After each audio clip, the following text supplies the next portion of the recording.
علامہ اقبال سے معذرت کے ساتھ جنرل پرویز مشرف کا ایک پسندیدہ شعر آپ کو سنا رہا ہوں۔ تجھ کو بتاؤں تقدیر امم کیا ہے، تجھ کو بتاؤں تقدیر امم کیا ہے، طاؤس و رباب اول طاؤس و رباب آخر۔ اب میں دعوت خطاب دیتا ہوں محترم ڈاکٹر سعد احمد صاحب سے کہ وہ اپنا صدارتی خطبہ ارشاد فرمائیں۔ نحمده ونصلي على رسوله الكريم، اما بعد فاعوذ بالله من الشيطان الرجيم، بسم الله الرحمن الرحيم۔ يا ايها الانسان ما غرك بربك الكريم الذي خلقك فسواك فعدلك في اي صورة ما شاء ركبك کلا بل تکذبون بالدین، صدق اللہ العظیم۔ رب اشرح لی صدری ویسر لی امری واحلل عقدۃ من لسانی یفقہوا قولی۔ حضرات، جو اس قسم کے اجلاس ہوتے ہیں جیسا کہ ہمارا آج کا ہے، ماشاءاللہ بہت کامیاب اجلاس ہے، تقاریر کے اعتبار سے بھی اور سامعین کے اعتبار سے بھی، لیکن اس میں صدارت نمائشی ہوتی ہے صرف اس لیے کہ ظاہر بات ہے کہ آخر میں صدر کے پاس کچھ کہنے کے لیے وقت ہی نہیں رہتا۔ اب ظاہر بات ہے کہ 12:30 سے اوپر ہو چکے، 12:35، اور میرا خیال ہے کہ غالباً 7 بجے اذان کی آواز بھی آ جائے گی۔ مجھے بہت اختصار کے ساتھ کچھ عرض کرنا۔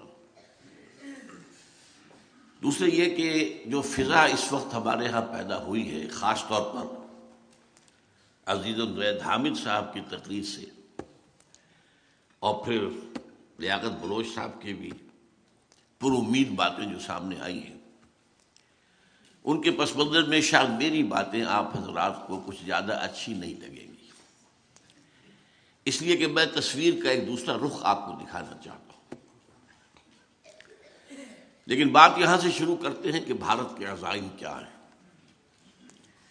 پہلی بات مجھے یہ کہنی ہے کہ اچھی طرح سمجھ لیجئے، ہندو چاہے وہ ہائی کاسٹ کا ہو چاہے لو کاسٹ کا ہو، دلت ہو شودر ہو، کسے باشا،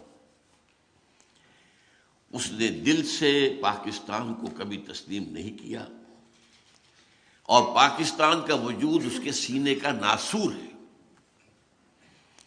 بھارت ماتا کا تقدس اور اس کے ٹکڑے کروا دینا یہ جرم عظیم ہے ان کے نزدیک، اور یہ گویا کہ جو بھی پاکستان کے خلاف جارحیت کے عزائم ہیں، یہ بالکل اس شعر کے مطابق ہے کہ نیش اقرب ناز پے کین است، اقتضائے طبیعتش این است۔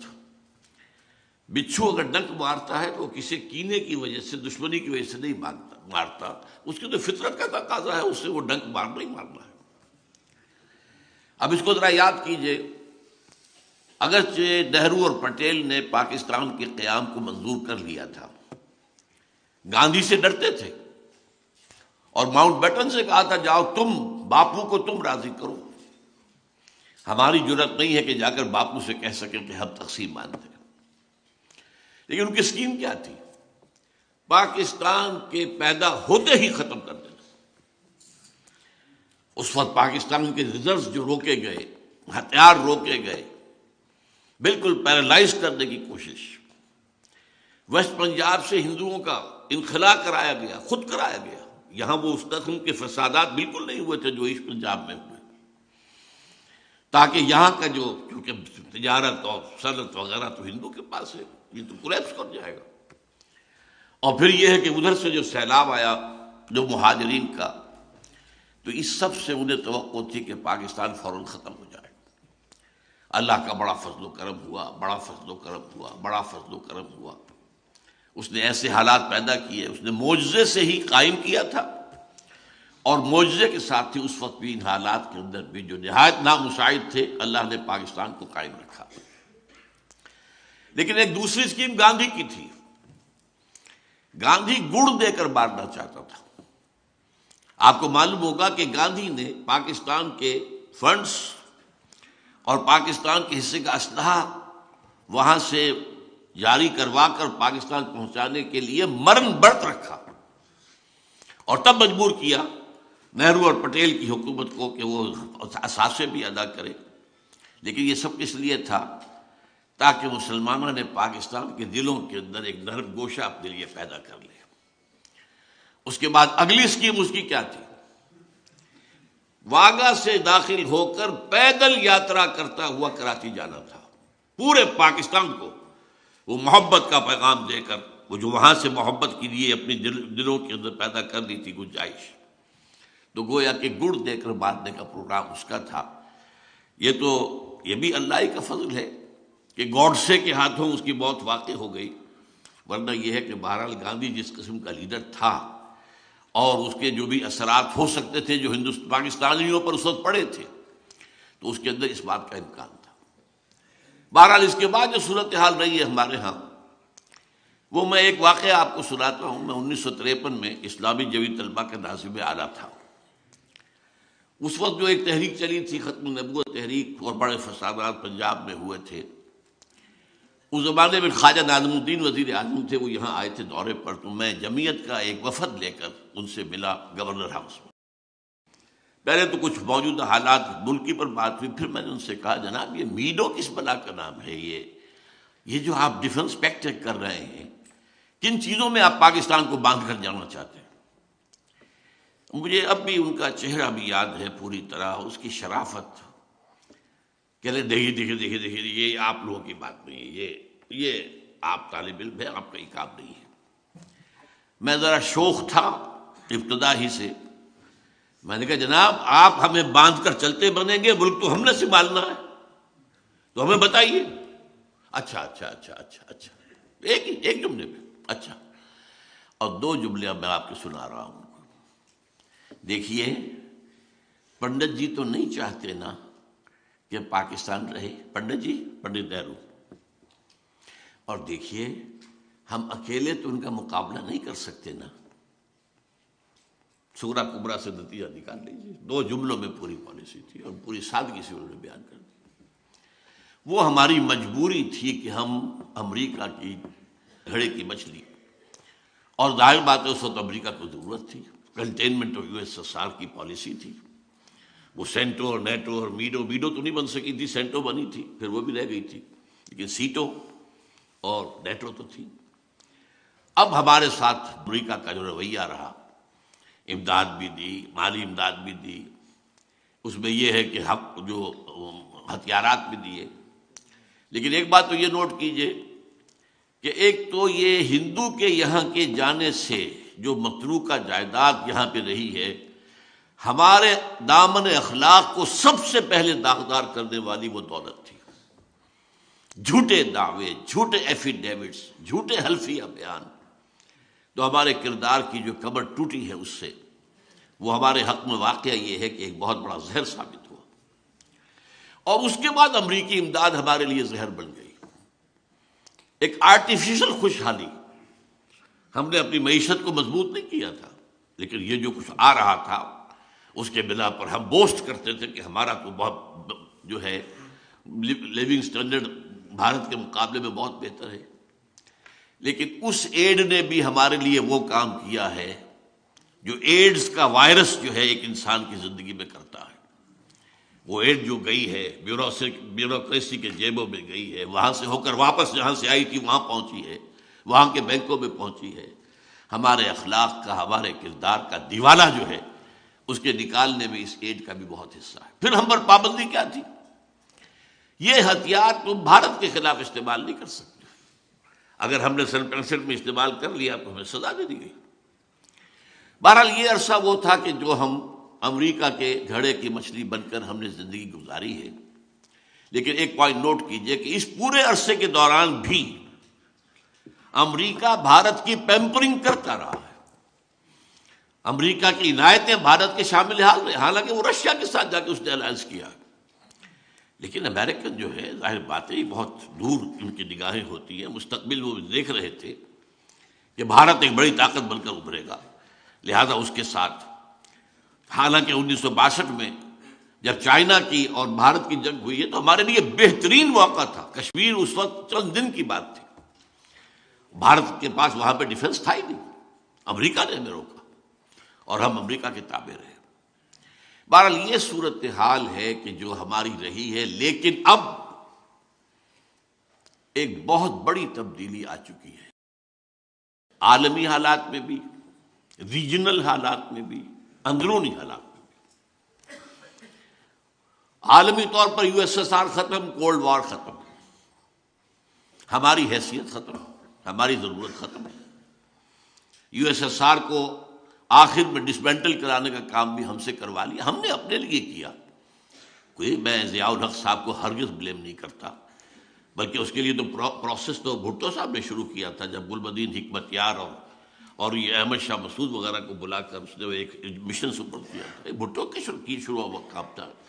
خام خواہ ہمارے آج کل کے لوگ نامہ نگار جو ہیں وہ ضیاء الحق صاحب کو گالیاں دینے بیٹھ جاتے، اور ظاہر بات ہے کہ ضیاء الحق صاحب یہ نہ کرتے تو اس کا مطلب کیا تھا؟ رشیا تو آ گیا تھا، پھر پاکستان کہاں رکتا؟ اور اس کا تو صدیوں پرانا خواب تھا جو warm waters of the Arabian Sea تک پہنچنے کا۔ افغانستان میں جم جاتا تو پھر بلوچستان اس کی چند گھنٹے کی بات تھی۔ بہرحال وہ جو کچھ کیا، چاہے ضیاء الحق نے کیا، چاہے اسامہ ابن لادن نے کیا، یہ بھی لوگ جا کے اسی جہاد کے لیے امریکہ جو کہ جہاد اصل امریکہ جسے استعمال کر رہا تھا، انہوں نے کیا اپنے لیے۔ افغانوں نے جہاد میں جانیں دی ہیں تو اپنے لیے دی ہیں، اپنی حریت کے لیے دی، اپنی آزادی کے لیے دی۔ اسی طرح اگر عرب وہاں پر آئے ہیں، اور چاہے لانے والے اسامہ ابن لادن ہوں، اور چاہے وہ عمر عبد الرحمن ہوں، اور چاہے وہ عبداللہ ابن عزام ہوں، وہ سب بھی تو اسلام کے نام پر لا رہے تھے، اسلام کے لیے لا رہے تھے۔ جو آئے تھے، سعودی عرب کا نوجوان کاہے کے لیے یہاں آیا تھا؟ اس کے پاس کس چیز کی کمی تھی؟ وہ جو یہاں پر آ کر اس قدر پتھریلی فضا کے اندر اور اس قدر جو ہے حالات کے اندر نامساعد حالات میں آ کر انہوں نے قربانیاں دی، جانیں دی۔ بہرحال یہ مسئلہ جو تھا، لیکن صورتحال اب جو تبدیل ہو چکی ہے وہ یہ ہے کہ یو ایس ایس آر ختم، اس کی کوئی حیثیت ہی نہیں۔ ابھی میں پچھلے دنوں پڑھ رہا تھا نیوز ویک میں کہ رشیا کی اکانومی میکسیکو کی اکانومی سے بھی چھوٹی ہے اس وقت۔ میں تو حیران ہوا، میرا تو خیال تھا اس کے پاس بڑے ذخائر جو ہے تیل کے ہیں، لیکن رشین اکانومی میکسیکو کی اکانومی سے بھی چھوٹی ہے۔ اس کا حال یہ ہو چکا ہے۔ لیکن اب کیا ہوا ہے؟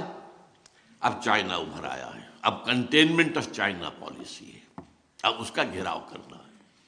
اس میں میجر رول بہرحال بھارت کا ہوگا، جو مقابلے پر کھڑے ہونے کی سکت رکھنے والا ملک ہے۔ آبادی میں بھی تقریباً غالباً آس پاس برابر ہی ہیں، اور یہ کہ بہرحال یہاں بھی جو تعلیم، ٹیکنالوجی وغیرہ جو ہے وہ پوری اعلیٰ سطح کی موجود ہے۔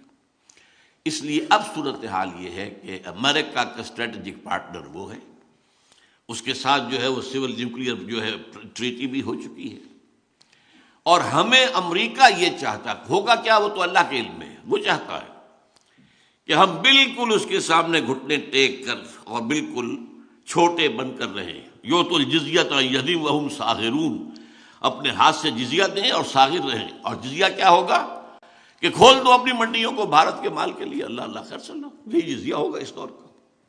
تو ان کی پالیسی یہ بن چکی ہے۔ تو یہ ہے اصل میں جو حالات بیرونی عالمی سطح پر۔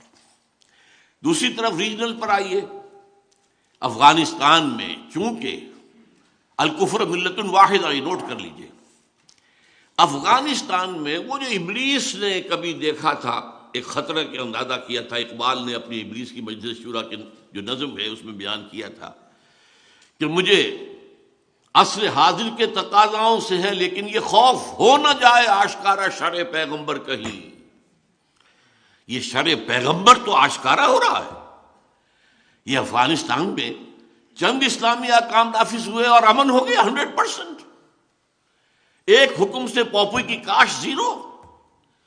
ہمارے ہاں کے بڑے سیکولر جو ہیں، دانشور ہیں، علامہ اقبال کے صاحبزادے ڈاکٹر جاوید اقبال، انہوں نے خود کہا، کچھ دن رہ کر آئے تھے کابل میں طالبان کی حکومت کے دور میں، واپس آ کر دارالعلوم حقانیہ اکوڑا خٹک میں تقریر کی ہے، اور مجھ سے مانا کہ ہاں میں نے کہا تھا۔ یہ بعد میں نے پہلے اخباری سطح تھی، پھر میں نے خود ان سے پوچھ کیا، ہاں کہا تھا میں جو حالات کابل میں دیکھ کے آیا ہوں، یہ کون کہہ رہا ہے؟ جاوید اقبال کہہ رہا ہے، روشن خیال ترین ہمارے دانشوروں میں سے اور سیکولر ذہن رکھنے والے، کہ میں جو حالات دیکھ کر آ رہا ہوں افغانستان میں کابل میں، اگر یہ چند اور مسلمان ملکوں میں بھی ایسے حالات ہو جائیں تو پوری دنیا مسلمان ہو جائے گی۔ یہ ہے وہ خطرہ افغانستان کی سرزمین سے کہ جس کی وجہ سے 9/11 کا ڈرامہ رچایا، اپنے 3,000 آدمی مروائے، 4,000 یہودیوں کو بچا لیا۔ پہلے دن کہا گیا تھا 8,000 یہاں پر مارے گئے ہیں، اس کے بعد بتایا گیا نہیں 3,800 مرے ہیں، باقی کہاں گئے؟ 42 تو کہاں گیا؟ وہ معلوم ہوا وہ 42 یہودی تھے جو اس روز آئے ہی نہیں تھے، انہیں معلوم تھا را کا اور نیو کانز آف امریکہ ان کا جو ہے یہ اپنا ملی ہوئی بھگت تھی، اور وہ یہ چاہتے تھے کہ جیسے سیکنڈ ورلڈ وار میں پرل ہاربر کے واقعے کے بعد امریکہ جو ہے پوری طاقت کے ساتھ آ کر کودا تھا میدان جنگ میں، تو امریکہ نیڈز ہے پرل ہاربر، یہ ان کے یہاں باقاعدہ مقالات لکھے گئے۔ وہ پرل ہاربر انہوں نے خود کروا کے اور پھر افغانستان پر جو فوج کشی کی ہے اور جو طالبان کی حکومت کو ختم کیا ہے، لیکن انہیں نظر آ رہا ہے کہ یہ یہاں پر جو جذبہ ہے وہ کبھی ختم ہونے والا نہیں۔ وہ اور ہمارا علاقہ، یہ جو پختونستان والا علاقہ سمجھ لیجئے، ہمارا بھی جو پختون علاقہ ہے، اس کے بارے میں ایک بہت بڑے مصری دانشور شکیب ارسلان نے یہ لکھا ہے۔ میں حیران ہوتا ہوں کہ وہ مصری ہیں، انہیں ہمارے حالات کا ایسا کیسے اندازہ تھا۔ مولانا علی میاں صاحب نے اپنی کتاب میں کوٹ کیا، اس نے کہا تھا کہ یہ جو 2 پہاڑی سلسلے چلتے ہیں، یہ جو چھت کہلاتی ہے پامیر کی سطح مرتفع، یہاں سے ادھر پہاڑ جا رہا ادھر پہاڑ جا رہا ادھر پہاڑ جا رہا ادھر جا رہا ہے، تو ایک ہمالیہ ہے جو وہاں سے چلتا ہے ساؤتھ ایسٹ کی طرف، اور ایک کوہ ہندوکش ہے جو وہاں سے چلتا ہے ساؤتھ ویسٹ کی طرف۔ ان دونوں کے درمیان جو ٹرائنگل ہے، یہ ٹرائنگل کا بیس میں بتا رہا ہوں، یہ ان کی کوٹیشن میں نہیں ہے، وہ ہے مالاکنڈ کا پہاڑ، یہ ٹرائنگل بنتی ہے۔ بیس یہ ہے، ادھر سے ہمالیہ، ادھر سے کوہ ہندوکش۔ اس خطے میں جو قوم آباد ہے، شکیب ارسلان کہتے ہیں اگر پوری دنیا میں اسلام کی نبضیں ڈوب گئیں تب بھی اس خطے میں اسلام کی نبضیں چلتی رہیں۔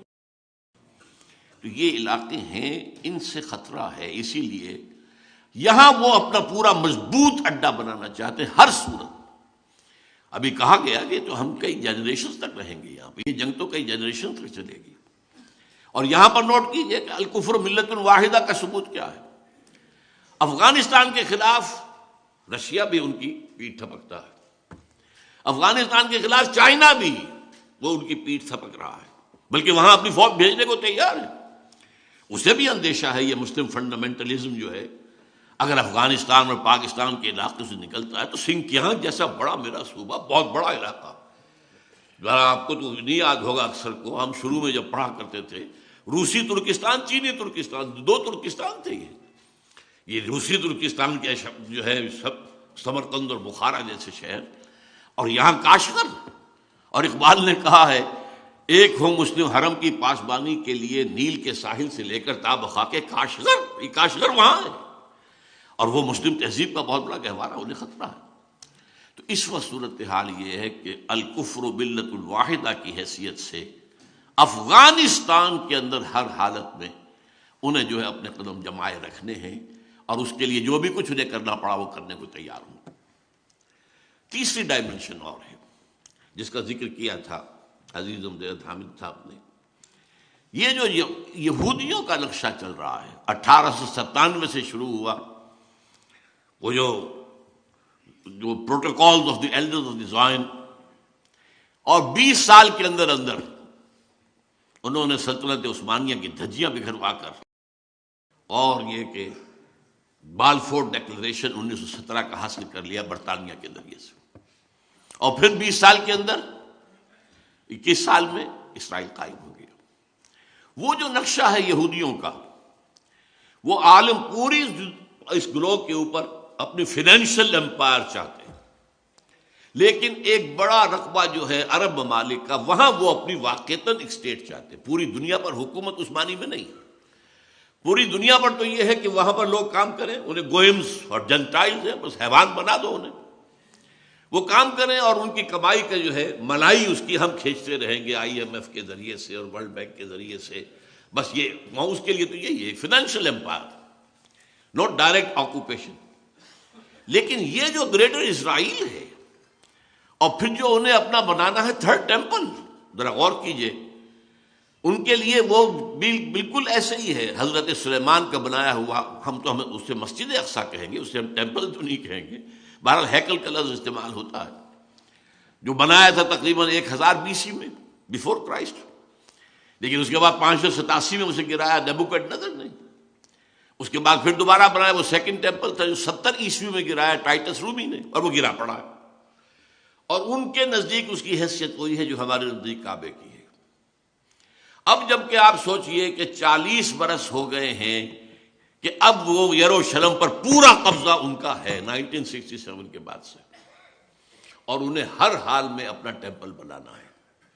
تو آرمیگیڈون کا نام آپ نے سنا ہوگا، بہت بڑی عظیم جنگ جو مڈل ایسٹ میں ہونے والی ہے، جس کی پیشن گوئی بائبل میں بھی ہے. اس کا جو لاسٹ چیپٹر ہے ریویلیشنز آف سینٹ جان، پھر احادیث میں الملحمۃ العظمیٰ الملحمۃ الکبریٰ. بے تحاشا نقصان جو ہے مسلمانوں کا ہونا ہے، اور یہ سارے ممالک مسلمانوں کے ہاتھ سے نکل جائیں گے. احادیث کے اندر صاف صاف یہ عراق ہے اور یہ شام ہے اور یہ فلسطین ہے اور ترکی کا بھی ایک حصہ ہے اور سعودی عرب کا بھی ایک حصہ ہے، جس کو اندر ان کا نقشہ تو مدینے سمیت ہے، انکلوڈ کرتے ہیں مدینے کو، مکے کو نہیں. مکے سے انہیں سروکار نہیں. اس کے لیے ایک عظیم جنگ ضروری ہے، اور تھرڈ ٹیمپل بنانے کے لیے مسجد اقصیٰ گرانی ضروری ہے. لیکن اس کام میں جیسے کہ زید نے کہا تھا، صحیح کہا تھا، مسجد اقصیٰ جس دن گری طوفان ہوگا پورے عالم اسلام میں، پھر ان حکومتوں کی کوئی حیثیت نہیں ہوگی. یہ جیسے وہ پاکٹ یونینز ہوتی ہے، لیبر یونینز، پاکٹ یونینز، یہ ساری حکومتیں کیا ہیں؟ یہ امریکہ کی جیب کی جو ہے حکومتیں ہیں، ان کے پٹھو، ان کے اعلی کار. ہماری موجودہ حکومت وہیں سے NOC بھی لے کر آئی ہے، وہیں سے NRO بھی لے کر آئی ہے، سارا کا سارا معاملہ انہیں کا ہے. اور اکثر جگہ پر سب کے سب پٹھو ہیں اپنے اپنے مفادات کے لیے. عرب کانپتے ہیں ایران سے، لہذا ہمیں چاہیے کہ وہ جو ہے یقیناً امریکہ کی ہم جو ہے وہ پناہ لیے رکھے، اس لیے کہ ایران بہت بڑی طاقت ہے. اور وہ ظاہر بات ہے عرب اور عجم کی پرانی جو ہے مخاصمت ہے وہ تو ہڈیوں کے اندر ہے. بہرحال یہ ساری صورتحال ایسی ہے کہ وہ تلے ہوئے ہیں اب اس بات پر کہ اپنے اس ایجنڈا، وہ 5 point agenda, Armageddon, creation of greater Israel, demolition of مسجد اقصیٰ، اور وہاں پر تھرڈ ٹیمپل کی تعمیر، اور اس کے بعد تھرون آف ڈیوڈ لا کر وہاں رکھنا. یہ جو ہیں 5 آئٹمس ہیں. ان کا میں وقت نہیں ہے میرے پاس کہ میں آپ کو بتاؤں تھرون آف ڈیوڈ کہاں سے آ گیا. وہ ایک پتھر تھا، میں مختصر عرض کر دوں، جس پر حضرت داؤد کو بٹھا کر تاج پوشی کی گئی تھی. اسی پر حضرت سلیمان کی تاج پوشی ہوئی. پھر وہ رکھ دیا گیا ہیکل سلیمانی میں، اور جو بھی اب ہوتا تھا یہودی بادشاہ، اس کی تاج پوشی اسی پر ہوتی تھی. سن 70 میں ٹائٹس نے جب گرایا ہے سیکنڈ ٹیمپل، تو وہ پتھر لے گیا، روم چلا گیا، روم سے آئرلینڈ گیا، آئرلینڈ سے اسکاٹ لینڈ آیا، اسکاٹ لینڈ سے انگلینڈ آ گیا 14ویں صدی عیسوی میں. اور وہاں پہ انہوں نے اس کو ایک کرسی کے اندر سیٹ کی حیثیت سے لگا کر تھرون بنا لیا. اور یہ ویسٹ منسٹر ایبے کے اندر رکھا ہوا ہے، جو برطانوی پارلیمنٹ کے ساتھ جو چرچ ہے اس کے اندر رکھا ہوا ہے. اور انگلستان کے بادشاہوں اور ملکاؤں کی جو ہے وہ تاج پوشی اسی پر ہوتی ہے. تو اس کو لا کر اب رکھنا ہے تھرڈ ٹیمپل میں. اس کے بعد یہودی سمجھتے ہمارا مسیح آئے گا، وہ وہاں بیٹھ کر پوری دنیا پر حکومت کرے گا. عیسائیوں کا خیال ہے کہ حضرت مسیح کا سیکنڈ کمنگ ہوگی، جو ہم بھی اس کے قائل ہیں، اور وہ وہاں سے حکومت کریں گے. بہرحال اس ایجنڈے کا آغاز کرنے سے پہلے یہ تلے ہوئے ہیں. صحیح کہا تھا زید صاحب نے کہ انہیں کسی اور سے خطرہ نہیں تھا، کسی عرب ملک سے کوئی خطرہ نہیں تھا. بن گورین نے نہ صرف شروع میں کہا ہے، بلکہ بن گورین نے بعد میں 1967 کی جنگ کے اندر جو انہیں عظیم کامیابی حاصل ہوئی تو جشن منایا تھا پیرس میں. بن گورین نے وہاں تقریر کرتے ہوئے کہا تھا ہمیں کسی مسلمان، کسی عرب ملک سے کوئی خطرہ نہیں ہے، خطرہ صرف پاکستان سے ہے. جبکہ اس وقت تک پاکستان ایٹمک پاور نہیں تھا.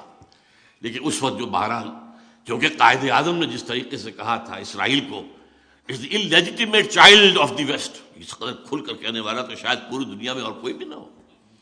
اور جس طرح لیاقت علی خان نے ٹھوکر ماری تھی، جو اپنا دورہ تھا ان کا امریکہ کا، اور وہاں جب ان کو جو امریکن جوئش کانگریس نے ریسیپشن دیا اور وہاں کہا کہ آپ اسرائیل کو تسلیم کر لیں، ہم یہ دیں گے یہ دیں گے یہ دیں گے یہ دیں گے یہ دیں گے، تو اس نے بھی جواب دیا تھا قائد اعظم ہی کی اسی سمجھیے ٹریڈیشن کے مطابق کہ جینٹلمین اور souls are not for sale, اس کی سزا اسے بھگتنی پڑی۔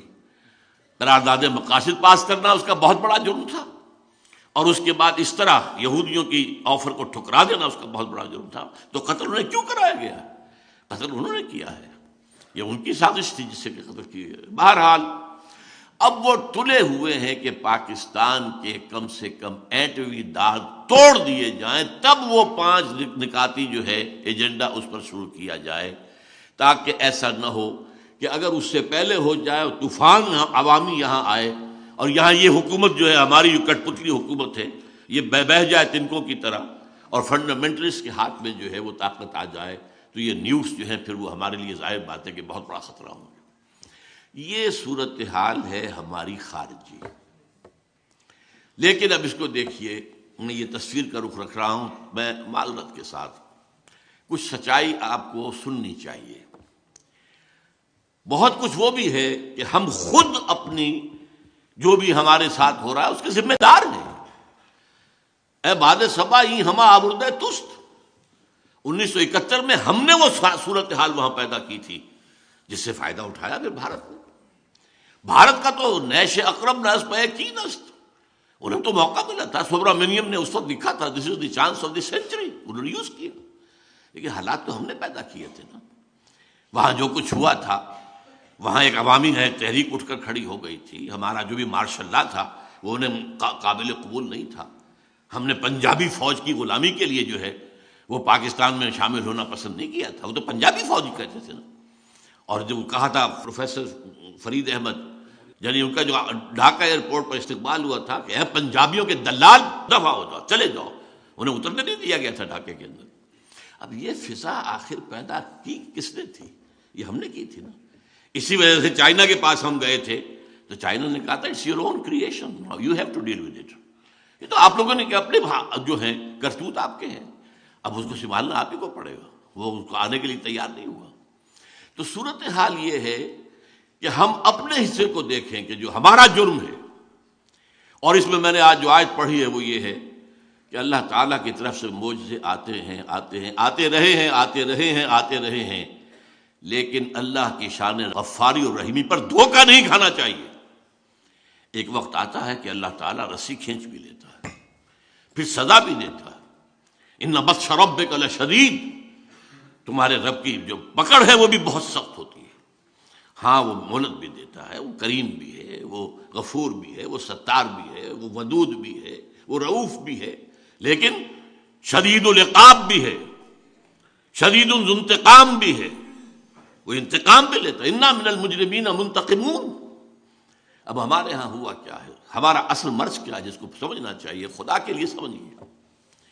دیکھیے ہم نے یہ ملک لیا تھا اللہ سے معجزے کے طور پر، اللہ نے ہمیں دیا۔ یہ اب اس کی تفصیل میں نہیں جا سکتا، میری کتاب سن 85 میں نے لکھی تھی استحکام پاکستان، میں نے ثابت کیا 100% معجزہ، کوئی حالات تھے ہی نہیں پاکستان کے بننے کے۔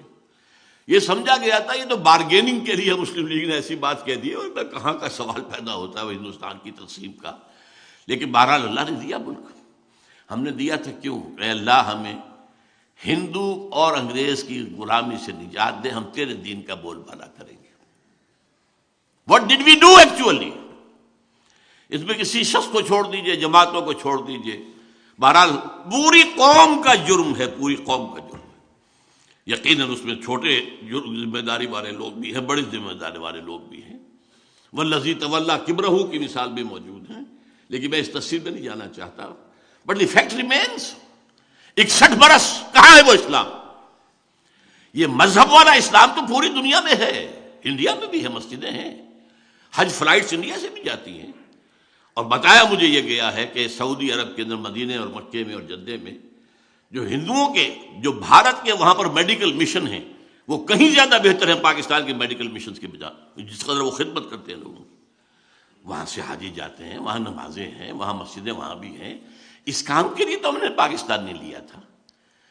آپ مسجدیں تو آپ نے امریکہ میں جا کے بنا لی ہیں، لیکن یہ کہ یہ مذہب جو ہے یہ اور شے ہے، دین اور شے ہے. مذہب پھیل رہا ہے. Fastest growing religion in the world is Islam. It's all the world accepted. لیکن اس دین کہاں ہے؟ ان الدین عند اللہ الاسلام ومن یبتغی غیر الاسلام دینا فلن یقبل منہ. یہ دین ہے. اذا جاء نصر اللہ والفتح ورأیت الناس یدخلون فی دین اللہ افواجا. وہ اللہ کا دین، اللہ کا نظام، وہ سیاسی معاشی، وہ جس کو قائد اعظم اور علامہ اقبال کہتے رہے اسلام کے اصول حریت و اخوت و مساوات، وہ دین جو کہ امن و امان بھی دے، جو انصاف بھی دے رہا ہو، جہاں یہ ہے ڈسکریمنیشن نہ ہو، جہاں کوئی بھوکا نہ ہو، کوئی شخص نہ ہو. حضرت عمر نے تو ایک یہودی کو بھیک مانگتے ہوئے دیکھا تو گورنر کو ڈانٹ پلا دی تھی. یہودی بوڑھا بھیک مانگ رہا تھا. تو کیسے اس کو کہ یہ تم جب جوان تھا تم اس سے جزیہ لے رہے تھے اور اب تم نے سڑک پر کھڑا کر دیا اس کو بھیک مانگنے کے لیے، اس کا وظیفہ مقرر کرو. وہاں یہ تھا کہ اگر کتا بھی اگر بھوکا مر جاتا ہے فرات کے کنارے یا دجلہ کے کنارے، عمر ذمہ دار ہوگا قیامت کے دن. وہ نظام، دنیا تو اس نظام کے لیے چشم براہ بیٹھی ہوئی ہے، دیکھنا چاہتی ہے. اس لیے کہ وہ نظاموں کا کلیش جو تھا وہ ایک گویا کہ ختم ہوا. ایک اعتبار سے کمیونزم کی موت واقع ہو گئی. اب وہ جو کیپٹلزم دوبارہ آیا، گلوبلائزیشن کی شکل میں آ رہا ہے، تو اس کا بھی رد عمل ہوگا، اور ہے وہاں ہو رہا ہے. آپ کو معلوم ہے ڈیووس ہو یا کہیں اور ہو، یا جو واشنگٹن میں جہاں معاملہ ہوا تھا پہلے ورلڈ ٹریڈ آرگنائزیشن کا، تو وہاں مظاہرے کسی نے کیے. عالم اسلام میں تو کسی کو پتہ ہی نہیں کہ وہ جو فائنینشیل جو ہے ایک امپائر کیسے قائم ہو رہی ہے، کس طریقے سے آگے بڑھ رہی ہے، کیسے کیسے معاہدے ہو رہے ہیں. پوری دنیا جو ہے وہ اپنا بیج نہیں پیدا کر سکے گی. بیج لینے پڑیں گے ہم سے، ملٹی نیشنل سے. ہم نے ڈیولپ کیے ہیں یہ سارے جینیٹیکلی جو چینج ہیں، جس سے کہ اب پہلے کتنے تم من گندم لے لیتے تھے ایک بیگھے سے یا ایک ایکڑ سے، اب کتنا لے رہے ہو؟ پہلے کتنے چاول، اب ہم نے بنایا نا، ہم نے یہ، لہٰذا ہماری رائلٹی ہے، you will have to purchase. اور ہم دیں گے وہ بیج جو بس ایک فصل دے گا، اس سے جو گندم ہوگی وہ بیج کے طور پہ کام نہیں کر سکے گی. اس طریقے سے جو دجال کے بارے میں ہے کہ رزق کے خزانے اس کے قبضے میں آ جائیں گے، جو اس کی بات مانے گا صرف اس کو رزق ملے گا، باقی کسی کو رزق نہیں ملے گا. تو یہ ساری صورتحال اس وقت جو ہے ایسی ہے کہ معاملہ ہمارا جو ہے اندرون خانہ، ہم نے اللہ سے خلاف ورزی کی، اپنے وعدے کی، ہم نے غداری کی، اور اس کی سزا ملی ہے ہمیں. وہ نوٹ کیجئے، قرآن مجید میں ہے سورہ توبہ میں، یہ 75 76 77 3 آیتیں ہیں.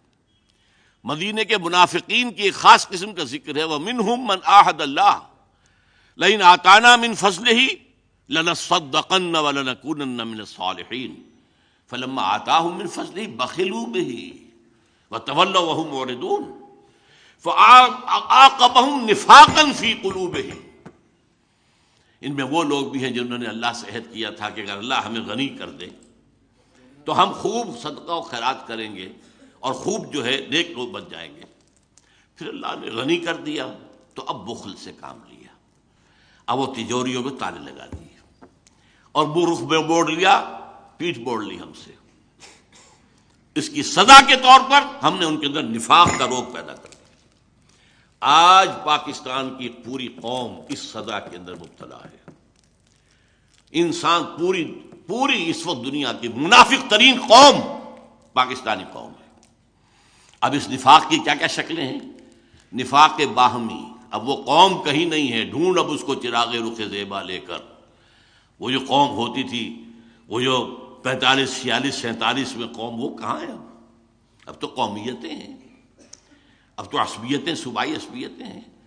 اگر قوم ہوتی تو آج تک کالا باغ ڈیم نہ بن چکا ہوتا.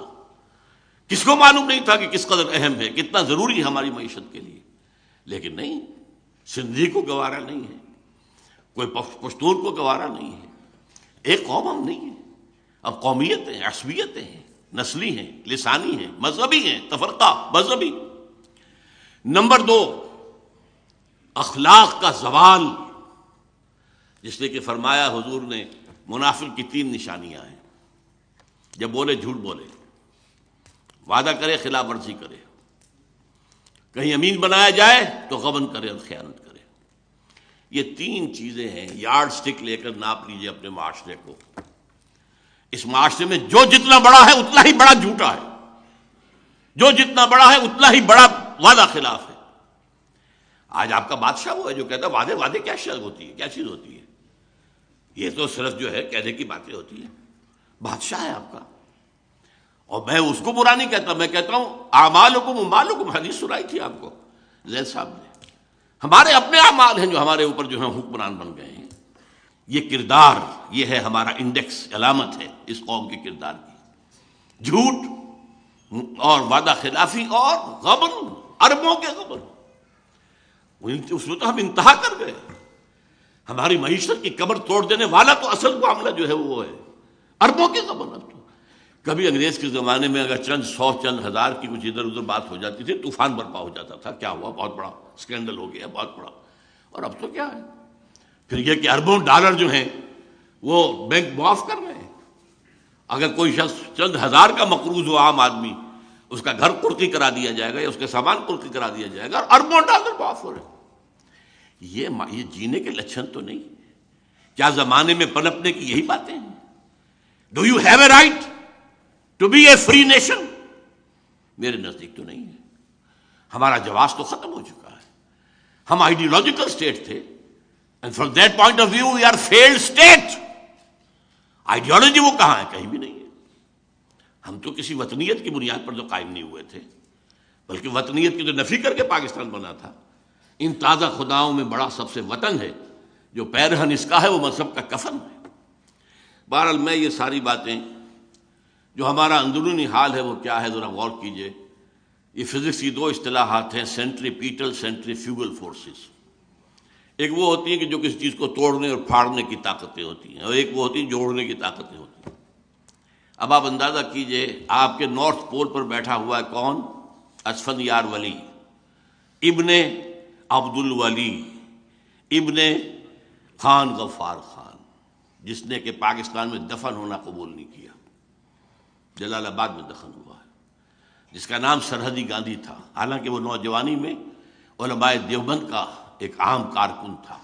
حضرت شیخ الہند کا وہ پہرے دار کی حیثیت سے کھڑا تھا، جب 1915 کے اندر مشاورت ہو رہی تھی کہ کیا کرنا چاہیے، جب وہ رومال تحریک، ریشمی رومال تحریک کا ایک نقشہ بن رہا تھا، ایک لمبا تڑنگا پٹھان ایک لاٹھی لے کر کھڑا تھا جو دروازے کے اوپر پہرا دے رہا تھا، وہ تھا خان عبد الغفار خان۔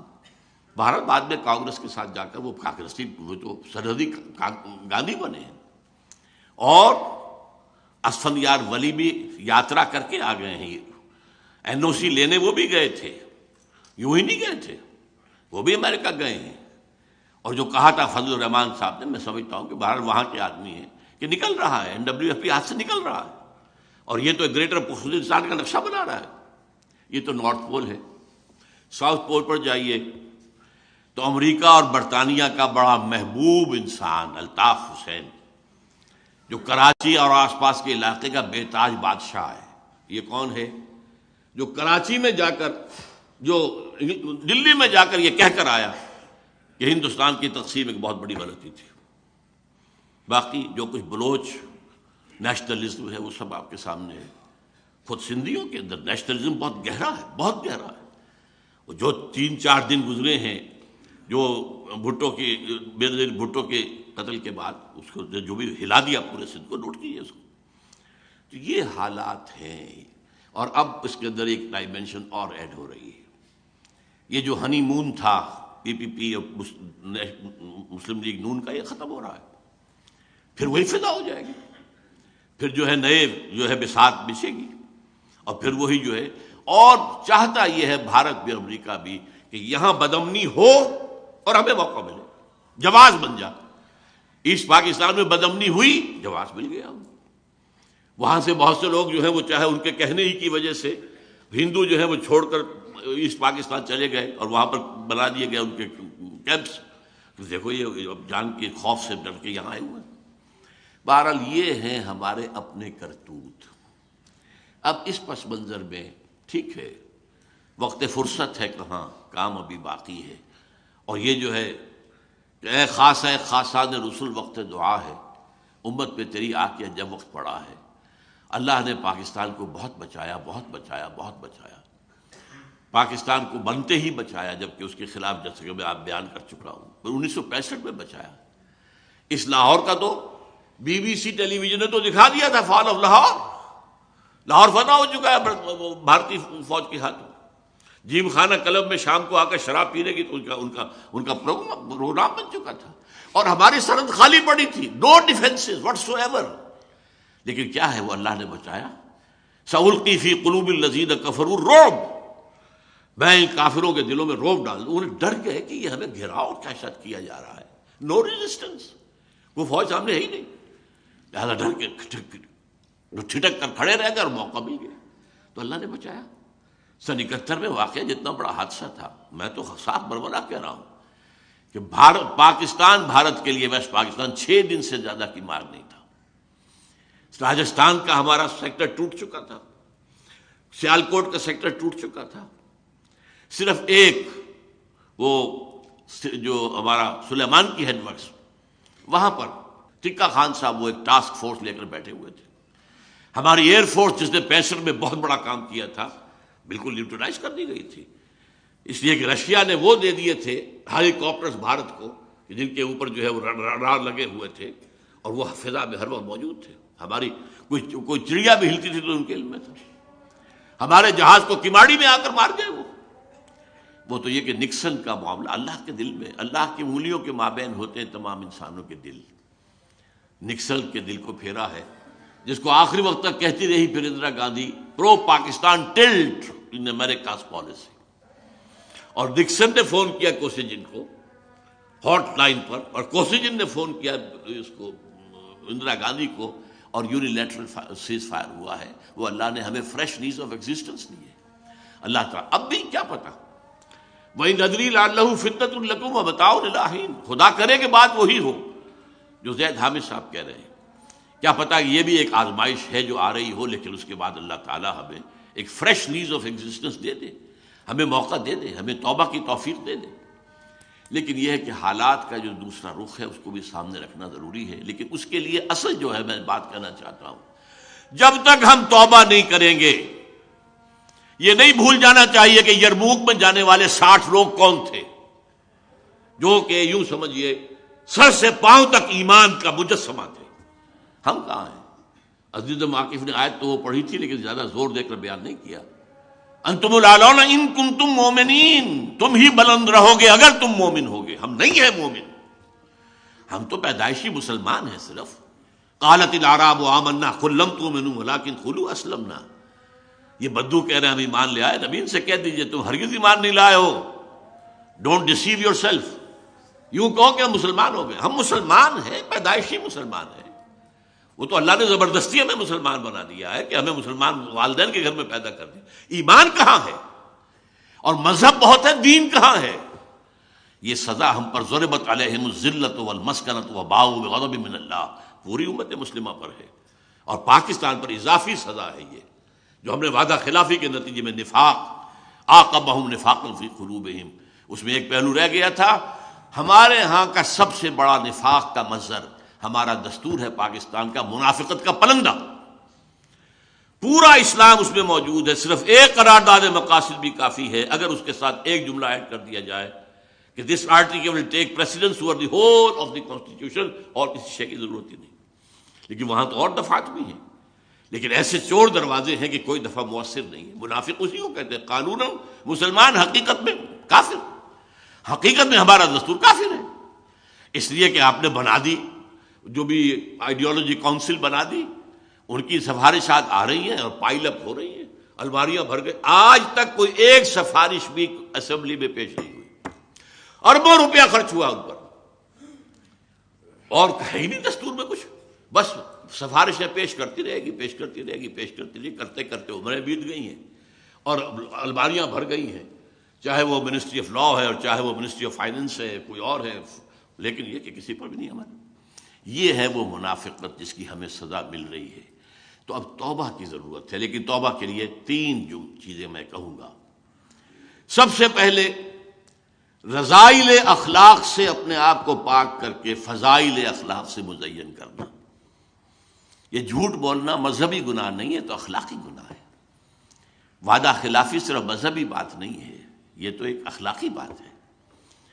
ہمارا کسی کو پر تہمت لگا دینا، کسی کے ساتھ سوء ظن کا معاملہ کرنا، خام خواہ، یہ سارے اخلاقی رذائل ہیں۔ پیٹھ پیچھے برائی کرنا، غیبتیں کرنا، ان سے دامن چھڑا ہے۔ نمبر 2، شریعت پر جتنا بھی ممکن ہے عمل کرنا، لازماً عمل کیا جائے۔ وہ حصے ہیں جن پر عمل نہیں کر سکتے جب تک یہاں انقلاب نہ آئے اور اسلامی حکومت قائم نہ ہو جائے۔ چور کا ہاتھ تو نہیں کاٹ سکتا، نہ میں کاٹ سکتا ہوں، نہ آپ کاٹ سکتے ہیں۔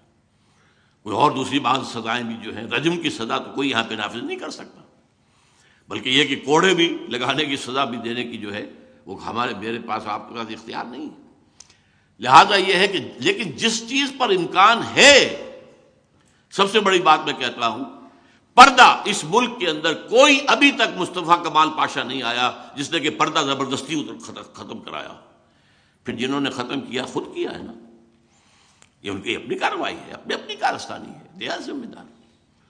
سود سے، انڈائریکٹ سود سے کوئی نہیں بچ سکتا، ڈائریکٹ سود سے تو بچے۔ ایک نمبر 3 یہ کہ عزم کریں کہ اب ہمیں اس ملک کے اندر اسلامی نظام قائم کرنا ہے۔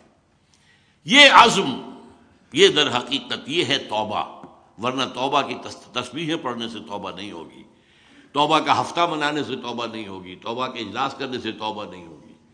توبہ تو یہ ہوگی، رذائل اخلاق کو ختم کرو، شریعت پر عمل بھرپور کرو، اور نمبر 3 طے کر لو، ان صلاتی و نسکی و محیای و مماتی للہ رب العالمین، میری اب زندگی اور میری موت اور میری نماز اور قربانی سب اللہ کے لیے ہے۔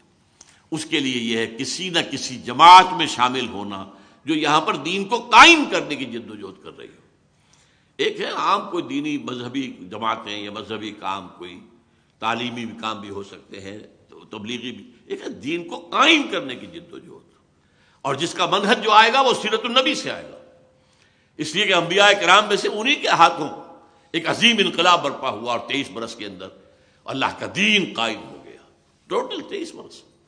تو وہ ہم منہج وہاں سے لے کر اس کا فیصلہ مسلمان کریں اور اسی کی بنیادی کریں، اس کی صورت پھر اللہ سے دعا مانگیں۔ مجھے 2 دعائیں بہت پسند آئی ہیں پچھلے دنوں سے۔ ایک حضرت ابراہیم علیہ السلام کی دعا، میں حیران ہوا، پہلے کبھی توجہ نہیں گئی تھی، کہ سفارش کرنے کا، اور جس کو کہتے ہیں کہ قیامت کے اندر جو ہے شفاعت بھی ہوگی، اس شفاعت کا کس قدر لطیف انداز ہے۔ فرماتے ہیں پروردگار فمن تبعنی فإنہ منی، جو تو میری اولاد میں سے میری مطابقت کرے گا، میرے پیچھے چلے، وہ تو میرا ہے ہی ہے۔ ومن عصانی فإنک غفور رحیم، اور اے پروردگار جو میری معصیت کرے، نافرمانی کرے، تو غفور اور رحیم ہے نا۔ یہ نہیں کہا کہ فاغفر لہ، نہیں، تو فإنک علی کل شیء قدیر۔ اسی طریقے یہ آیا ہے حضرت عیسیٰ علیہ السلام سے جب پوچھا جائے گا کہ یا عیسیٰ ابن مریم، کیا تم نے کہا تھا اپنے لوگوں سے کہ مجھے اور میری ماں کو بھی خدا بنا لینا؟ اے اللہ، میں نے نہیں کہا، میں نے تو وہی کہا تھا جس کا تو نے مجھے حکم دیا تھا۔ لیکن اس کے بعد کیا فرماتے ہیں؟ ان تعذبہم فإنہم عبادک، اے اللہ اگر تو انہیں عذاب دے تو یہ تیرے بندے ہیں تجھے، اور وَإِن تغفر لہم، اور اگر تو بخش دے فإنک علی کل شیء قدیر، تو ہر چیز پر قادر ہے نا، تیرا کوئی ہاتھ تو نہیں پکڑ سکتا کہ ان گناہ گاروں کو کیوں تجھے بخش دیا، تیرا اختیار ہے۔ تو اب ہم جس جگہ کھڑے ہیں، اے اللہ ان تعذبنا فإنا عبادک، اگر عذاب بھی آ گیا ہو، سن 71 کا چھوٹا عذاب ہو سکتا ہے بڑا عذاب آیا بڑا ہو، وَلَنُذِيقَنَّهُم مِّنَ الْعَذَابِ الْأَدْنَىٰ دُونَ الْعَذَابِ الْأَكْبَرِ لَعَلَّهُمْ يَرْجِعُونَ۔ اللہ کی رحمت کی امید بھی رکھیے، لیکن اللہ کے شدید العقاب اور شدید الانتقام، انا من المجرمین منتقمون، یہ پہلو بھی نظر انداز نہ کیجیے۔ تو ایک جو ہے ہماری کیفیت ہونی چاہیے بین الخوف والرجاء، اور اس کے لیے یہ ہے کہ توبہ، اور توبہ اس سینس میں جو میں نے آپ کے سامنے رکھی ہے، اور ایمان سے اپنے دلوں کو مزین کر کے، اور پھر اپنی زندگیوں کو لگا دینا اللہ کے دین کو قائم کرنے کی جد و جہد کے لیے۔